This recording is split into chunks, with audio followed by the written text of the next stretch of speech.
Detective Inspector Sarah Mitchell had been with Scotland Yard for 15 years, but she had never received a call quite like this one. The voice on the other end was crisp, authoritative, and spoke with the kind of accent that suggested generations of privilege. "Inspector Mitchell, this is Sir Charles Pemberton, private secretary to His Majesty. We require your immediate assistance on a matter of utmost sensitivity." Sarah glanced at the clock on her desk. It was barely 7 in the morning, and the London fog still clung to the windows of New Scotland Yard. She had been reviewing case files when her phone rang, expecting perhaps another routine burglary or fraud case. Instead, she found herself thrust into the heart of a royal mystery. "What seems to be the problem, Sir Charles?" she asked, reaching for her notebook. "It concerns the Queen's personal jewelry collection. Several pieces have gone missing from the royal vault, including the Empress Marie Feodorovna's sapphire necklace and the Queen Mother's diamond tiara. These are not just valuable items, Inspector. They are irreplaceable pieces of our nation's heritage." Sarah felt her pulse quicken. The theft of royal jewels was not something that happened every day, or indeed ever in her career. The security around such items was supposed to be impenetrable. "When were they discovered missing?" she inquired. "Yesterday evening during a routine inventory. The items were definitely present during the Queen's last formal state occasion 6 months ago. We need this matter resolved quickly and quietly. The reputation of the Crown depends on it." Within an hour, Sarah found herself standing before the imposing gates of Buckingham Palace. The morning traffic in central London seemed to part before her unmarked police vehicle, as if the very urgency of her mission commanded respect from the city itself. She was escorted through corridors lined with portraits of monarchs past, their painted eyes seeming to follow her progress through the palace. The royal vault was located deep beneath the palace, accessible only through a series of security checkpoints that would have made Fort Knox jealous. Sir Charles led her through each checkpoint, past guards who stood at attention with the precision of clockwork soldiers. "The vault contains over 300 individual pieces," Sir Charles explained as they descended the final staircase. "Each item is catalogued, photographed, and its location precisely mapped.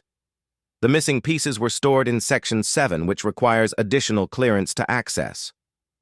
The vault itself was a marvel of modern security technology, housed within walls that were centuries old. Motion sensors, pressure plates, and cameras monitored every square inch of the space. The missing items had been stored in individual climate-controlled cases, each secured with both digital locks and traditional keys. Sarah examined the empty cases with the trained eye of a detective. There were no signs of forced entry, no scratches on the locks, no indication that the security system had been compromised. Whoever had taken the jewels had done so with remarkable skill and, more troubling still, with apparent legitimate access to the vault. "Who has access to this section?" Sarah asked, running her finger along the edge of one empty case. Sir Charles consulted his tablet. 14 individuals in total. His Majesty, obviously myself, the keeper of the privy purse, 2 senior protection officers, 3 vault technicians, 2 cleaning staff with highest security clearance, and 4 members of the royal household staff who assist with formal occasions. Sarah made notes as he spoke, but something else caught her attention. In the corner of Section 7, barely visible unless one knew where to look, was a small piece of fabric. She carefully extracted it with tweezers and held it up to the light. It was silk, deep purple in color, with what appeared to be a subtle pattern woven into it. "Sir Charles, this fabric, does it seem familiar to you?" The private secretary examined the material closely, his brow furrowing in concentration. "It appears to be from a scarf or perhaps a handkerchief. The quality suggests it's quite expensive, possibly from one of the more exclusive shops in Mayfair." As Sarah continued her examination of the vault, her phone buzzed with a text message. It was from her colleague, Detective Sergeant James Walsh, who had been assigned to assist with the case. His message was brief, but intriguing. Check the society pages from last week's newspapers. Think you'll find something interesting about a certain royal residence in the countryside. Sarah excused herself and stepped into the corridor to call Walsh. He answered immediately, his voice excited with the thrill of discovery. "Sarah, I've been looking into recent activities of all the individuals with vault access. Most have been routine, but there's something odd about the Queen Consort's schedule from last week. She made an unplanned trip to her private estate in Gloucestershire. The interesting part is that she took several members of the household staff with her, including 2 who have vault access." Sarah felt the familiar tingle of a case beginning to unfold. What kind of unplanned trip? According to the official records, it was for personal relaxation and estate management. But here's the thing. She's never made such a trip without advance notice before, and the staff who accompanied her included Marcus Thornfield, one of the vault technicians, and Lady Patricia Westbrook, who assists with formal jewelry selections. The pieces were beginning to form a pattern, though Sarah was far from ready to draw conclusions. She knew that in cases involving the royal family, every step had to be measured, every accusation substantiated beyond doubt. The consequences of being wrong were not just professional, but could potentially damage the very institution of the monarchy. "James, I need you to do something for me. Contact the estate manager at the Gloucestershire property. I want to know exactly what activities took place there last week, and I want a full accounting of everyone who was present." "Already on it," Walsh replied. "But Sarah, there's something else. I've been looking into the financial records of the staff members with vault access, just routine background checking. Marcus Thornfield, the vault technician, has some interesting gambling debts. Nothing huge, but enough to be concerning."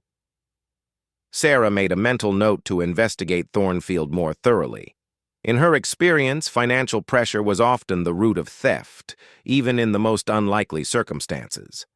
However, the location of the missing items, if they were indeed at the Gloucestershire estate, suggested this was more than a simple theft motivated by personal financial gain. She returned to Sir Charles, who was waiting patiently in the corridor outside the vault. "Sir Charles, I need to ask you about the Queen Consort's recent trip to her private estate. Were you aware of this journey?" The private secretary's expression became guarded. "Her Majesty is entitled to privacy in her personal activities, Inspector. Not all royal movements require coordination through my office. I understand that. But given the timing and the staff members who accompanied her, I believe this trip may be relevant to our investigation." Sir Charles was quiet for a long moment, clearly weighing his words carefully. "Inspector, I must ask you to proceed with the utmost discretion. The royal family's privacy is of paramount importance, particularly in matters that may prove to be entirely innocent." Sarah nodded, understanding the delicate balance she needed to maintain. "Of course, Sir Charles. However, I'm sure you'll agree that recovering the missing jewels is equally important. These items belong to the nation as much as they do to the royal family." "Indeed they do." Sir Charles paused, then seemed to reach a decision. "Very well. I'll contact the estate manager and arrange for you to visit the Gloucestershire property. But, Inspector, I must stress that this investigation requires the highest level of confidentiality." As Sarah left Buckingham Palace that afternoon, her mind was already racing ahead to the next phase of the investigation. The missing jewels, the mysterious fabric, the unplanned trip to the countryside, and the financially troubled vault technician, all were pieces of a puzzle that was becoming more complex by the hour. The drive back to Scotland Yard took her through the heart of London, past tourists photographing the palace gates and street vendors selling postcards of the royal family. None of them could imagine that behind those imposing walls, a mystery was unfolding that could shake the very foundations of the monarchy. Sarah knew she was walking into dangerous territory, where a single misstep could end her career or worse. But she also knew that somewhere in the countryside of Gloucestershire, answers were waiting. And tomorrow, she would begin the delicate process of uncovering the truth, wherever it might lead. The countryside estate in Gloucestershire sprawled across nearly 200 acres of perfectly manicured gardens, ancient oak trees, and rolling hills that seemed to stretch endlessly toward the horizon. As Detective Inspector Sarah Mitchell drove through the wrought iron gates, she couldn't help but marvel at the sheer scale of wealth and privilege that surrounded her. This was not just a house, but a statement of power that had endured for centuries. The estate manager, a thin, nervous man named Geoffrey Hartwell, met Sarah at the main entrance. His hands trembled slightly as he shook hers, and she noticed he avoided making direct eye contact. "Inspector Mitchell, welcome to Thornfield Manor. I must say we rarely receive visits from Scotland Yard here. Sir Charles mentioned you had some questions about last week's visit?" Sarah studied Hartwell carefully. In her experience, nervous witnesses either knew more than they were letting on, or were simply intimidated by the gravity of the situation. "Mr. Hartwell, I need to understand exactly what took place during the Queen Consort's recent stay. Who was present, what activities occurred, and if anything unusual happened." Hartwell led her through the grand foyer, past oil paintings of long-dead aristocrats and antique furniture that probably cost more than Sarah's annual salary. Her Majesty arrived last Tuesday afternoon with a small entourage: Lady Patricia Westbrook, Marcus Thornfield, and 2 protection officers. They stayed for 3 days. What was the stated purpose of the visit? Estate management and personal relaxation. Hartwell replied quickly, as if he had rehearsed the answer. Her Majesty wanted to review some renovation plans for the West Wing and spend time in the gardens. Sarah made notes as they walked, but her attention was drawn to something else entirely. Through a window, she could see tire tracks in the gravel courtyard that looked fresh, and the pattern suggested a heavy vehicle had been there recently.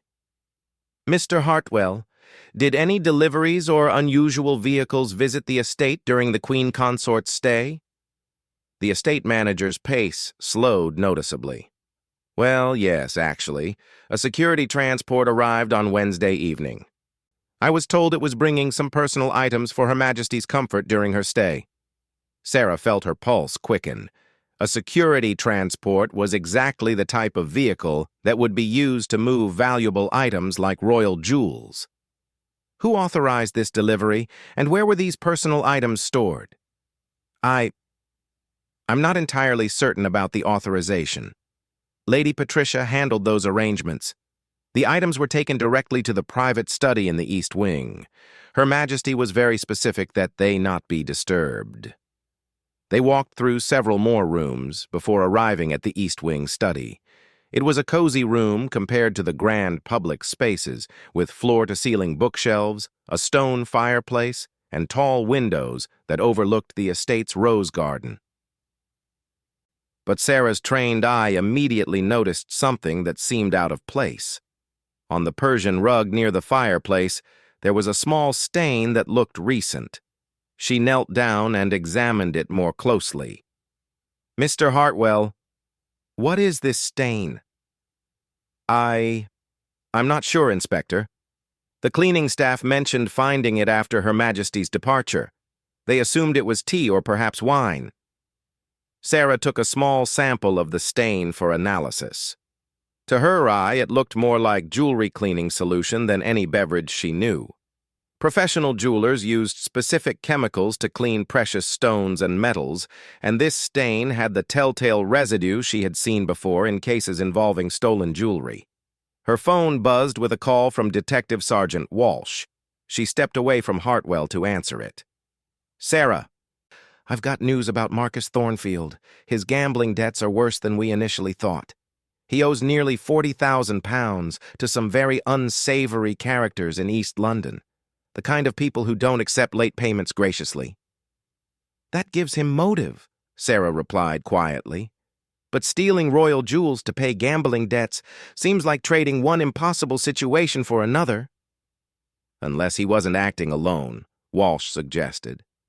I've also been looking into Lady Patricia Westbrook. She's had access to the royal jewelry collection for over 8 years and knows the vault systems inside and out. More interestingly, she's been in communication with several high-end jewelry dealers in Switzerland over the past month. Sarah felt the pieces of the puzzle starting to come together. James, I need you to contact Interpol.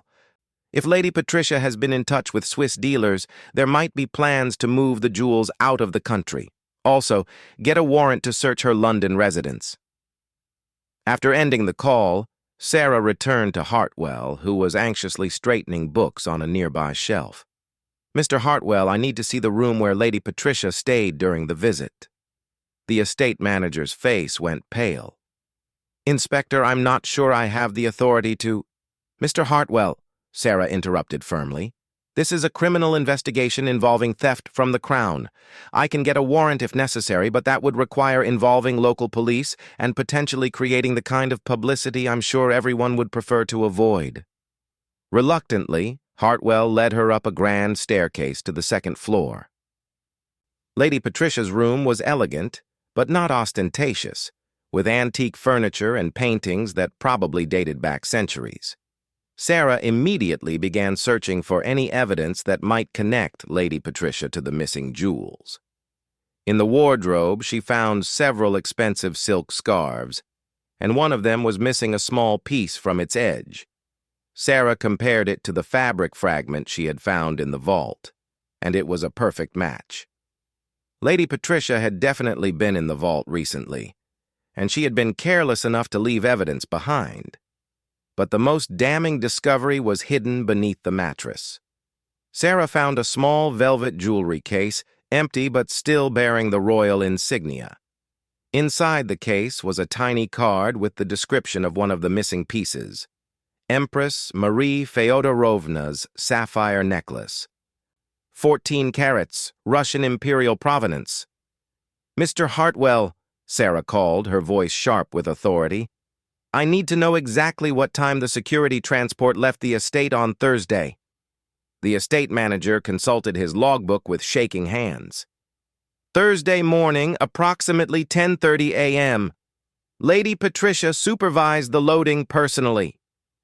Sarah was now certain that the missing jewels had been at the estate, but they were no longer here.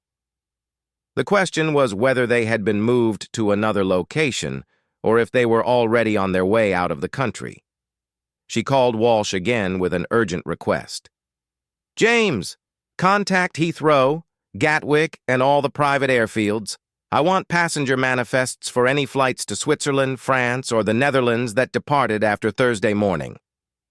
Lady Patricia Westbrook might be trying to transport stolen goods out of the country.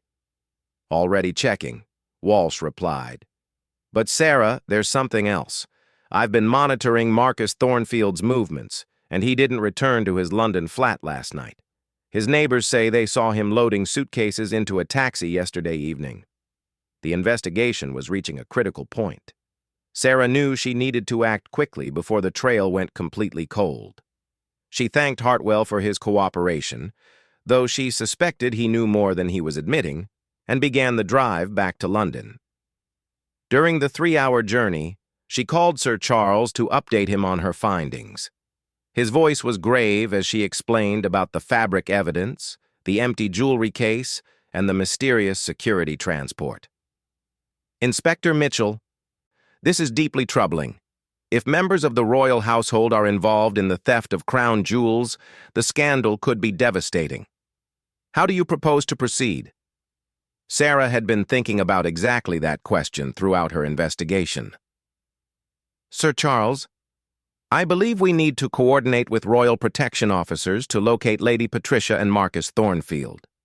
They may still have the jewels, or they may know where the items have been taken. Time is critical if we're going to recover them before they leave the country. I'll arrange for royal protection to assist you. But, Inspector, I must stress again the need for absolute discretion. If word of this investigation leaks to the press, Sarah understood the implications. A scandal involving theft from within the royal household could damage the monarchy's reputation for generations. But she also knew that allowing criminals to escape justice would be equally damaging in the long run. As she entered London's outskirts, Sarah received a call that changed everything. Walsh's voice was excited and urgent. "Sarah, we've found them. Lady Patricia and Marcus Thornfield are at a private storage facility in South London. Surveillance cameras show them arriving there this morning with several large cases. Local police have the building surrounded, but they're waiting for your orders." Sarah felt a surge of adrenaline. After 2 days of careful investigation, the case was about to reach its climax. But she knew that apprehending the suspects was only half the battle. The real test would be recovering the stolen jewels and ensuring that the Crown's reputation remained intact. "James, coordinate with the local commanders. I want a clean operation with minimal publicity. And make sure we have specialists on hand to properly identify and secure any recovered jewelry." As Sarah raced through London traffic toward the storage facility, she reflected on the complexity of the case she had just solved. It involved trusted members of the royal household, gambling debts, international jewelry dealers, and centuries-old treasures that belonged to the nation. But most troubling of all, it demonstrated that even the most secure institutions could be vulnerable to betrayal from within. The storage facility appeared ahead, surrounded by unmarked police vehicles and officers in tactical gear. Sarah parked and walked toward the command post, knowing that the next few hours would determine whether this case ended in triumph or disaster for both her career and the royal family she had sworn to protect. The storage facility in South London was a maze of concrete corridors and metal doors that stretched for what seemed like miles underground. Detective Inspector Sarah Mitchell followed the tactical team through the dimly lit passages, her heart pounding with anticipation and anxiety. After 3 days of investigation, she was finally closing in on the stolen royal jewels and the people who had betrayed the trust of the Crown. The facility manager, a portly man named Derek Collins, led them to Unit 247 with obvious reluctance. "I run a legitimate business here," he kept repeating. "I had no idea what they were storing in there. They paid in cash 6 months in advance, said it was family heirlooms they needed to keep safe during a house renovation." Sarah studied the unit's heavy metal door, which showed no signs of forced entry or tampering. The electronic lock had been opened with a legitimate access code just 2 hours earlier, according to the facility's computer records. Lady Patricia Westbrook and Marcus Thornfield were still inside, apparently unaware that their activities had been discovered. Detective Sergeant Walsh approached with the latest intelligence from the surveillance team. They arrived this morning with 3 large cases and what appears to be some kind of equipment. Thermal imaging suggests both suspects are still inside, along with several metal objects that could be the missing jewelry. Sarah made the decision to proceed with caution. Royal jewels were not just valuable, but irreplaceable, and any damage during the recovery could be catastrophic. She also knew that the suspects, while guilty of theft, were not violent criminals and might surrender peacefully if given the opportunity. "I want to try negotiation first," she announced to the tactical team leader. "These are professionals who work for the royal household, not hardened criminals. They might be willing to cooperate if they understand their situation is hopeless." The team leader, Sergeant Major Harrison, nodded his agreement. "We'll set up a perimeter and establish communication. But if they don't respond or if we suspect they're trying to destroy evidence, we go in immediately." Sarah approached the metal door and knocked firmly 3 times. "Lady Patricia, Mr. Thornfield. This is Detective Inspector Mitchell from Scotland Yard.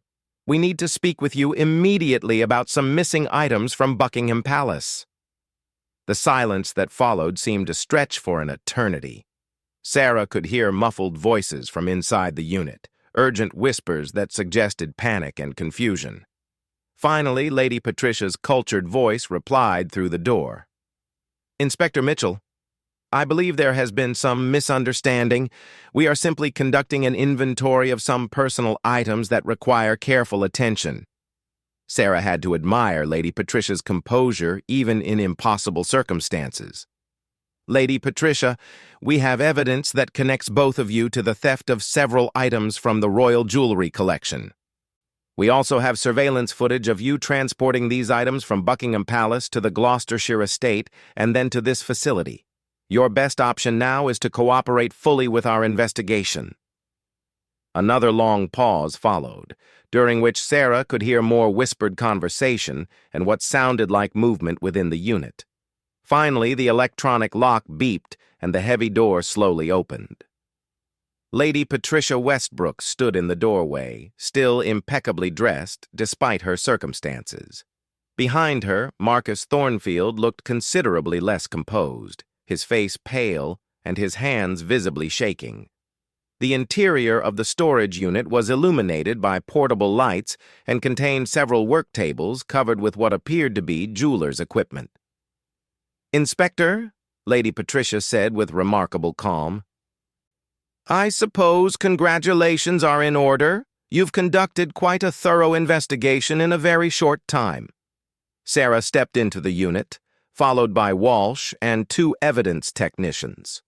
What she saw there took her breath away. Laid out on the work tables were not just the missing royal jewels, but dozens of other pieces that appeared to be from various private collections. The Empress Marie Feodorovna's sapphire necklace glittered under the portable lights, every stone perfectly cut and arranged in its original 19th century setting. "Lady Patricia," Sarah said, struggling to keep her voice professional, "this appears to be much more than simple theft. How many other collections have you accessed?" Marcus Thornfield suddenly broke his silence, his voice cracking with stress. "It wasn't supposed to be like this. I just needed money to pay my debts, and Patricia said she could help. She said we were just borrowing them, that we'd return everything after I sorted out my financial problems." Lady Patricia shot him a withering look. "Marcus, I suggest you say nothing more without legal representation." But Marcus was beyond caring about legal strategy.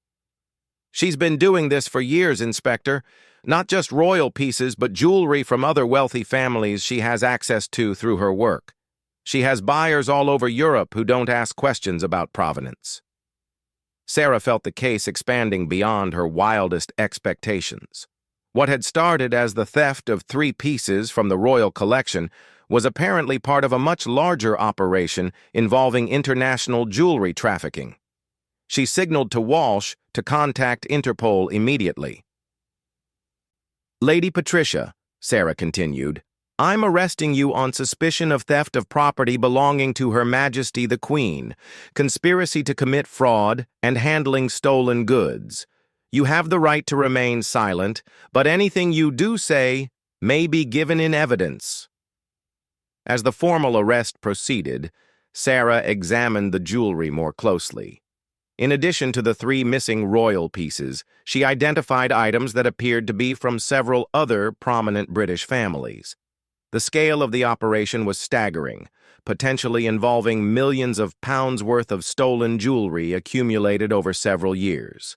The evidence technicians carefully photographed and cataloged each piece before securing them in specialized transport cases.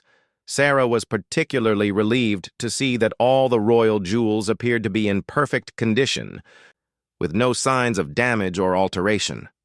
Marcus Thornfield proved to be eager to cooperate once he realized the full scope of Lady Patricia's operation. "I only helped with 3 jobs over the past 6 months," he explained. "I needed the money desperately, and Patricia convinced me that we were just borrowing items that would never be missed. She said she had buyers who would hold them safely and return them when I could pay my debts." "But that's not what happened, is it?" Sarah prompted. "No. Once we took the first pieces, Patricia said the buyers wanted more. She started pressuring me to access different sections of the vault to provide information about security procedures. I realized I was in too deep to back out." Lady Patricia maintained her silence throughout Marcus's confession. but her composed expression had been replaced by one of cold calculation. Sarah suspected she was already planning her legal defense and considering which information she might trade in exchange for a reduced sentence. The recovery operation took nearly 6 hours to complete.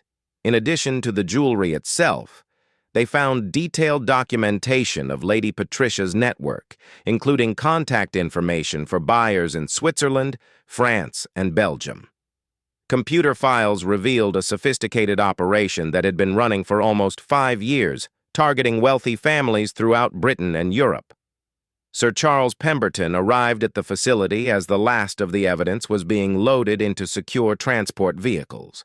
His relief was evident as Sarah showed him the recovered royal pieces, each one carefully preserved in its specialized case. "Inspector Mitchell, I cannot adequately express the Crown's gratitude for your work on this case. The thought of these irreplaceable pieces being lost forever was truly devastating." Sarah nodded, but she knew the case was far from over. "Sir Charles, I'm afraid this investigation is likely to expand significantly. Lady Patricia appears to have been running an international jewelry theft operation and will need to coordinate with police forces across Europe to identify all the victims and recover additional stolen items." The drive back to Scotland Yard gave Sarah time to reflect on the complexity of the case she had just solved. What had begun as a simple theft investigation had revealed a sophisticated criminal network operating at the highest levels of British society. The betrayal of trust involved was particularly troubling, as Lady Patricia had used her privileged position to target the very institutions and families she was supposed to serve. Over the following weeks, the investigation continued to expand as police forces across Europe identified additional victims and recovered more stolen jewelry. Marcus Thornfield received a reduced sentence in exchange for his cooperation, while Lady Patricia was eventually convicted on multiple charges and sentenced to 12 years in prison. The stolen royal jewels were returned to Buckingham Palace with enhanced security measures designed to prevent similar thefts in the future. Sir Charles implemented new protocols for vault access and introduced additional background checks for all staff members with access to valuable collections. For Sarah, the case became a defining moment in her career. The successful recovery of the royal jewels led to her promotion to Detective Chief Inspector and assignment to a specialized unit focused on art and antiquities theft. She often reflected on how the case had demonstrated that even the most trusted institutions were vulnerable to betrayal from within. The media was never informed of the full details of the case, with the palace issuing only a brief statement about enhanced security measures for the royal collection. The public never knew how close they had come to losing some of their nation's most precious treasures, or how the quick thinking of a dedicated detective had preserved both the jewels and the reputation of the crown. In her final report on the case, Sarah wrote that the successful recovery had depended not just on thorough investigation, but on understanding the human motivations behind the crime. Marcus Thornfield's financial desperation and Lady Patricia's greed had created a perfect storm that threatened one of Britain's most important institutions. But it was also human dedication and professionalism that had ultimately saved the day, proving that the protection of national treasures required both sophisticated security systems and the irreplaceable value of skilled investigative work. The royal jewels once again rested safely in their vault beneath Buckingham Palace, watched over by enhanced security systems and guards who had been reminded that trust, once broken, could have consequences that extended far beyond any individual crime. The crown's treasures remained secure, protected for future generations by those who understood that some things are simply too precious to lose.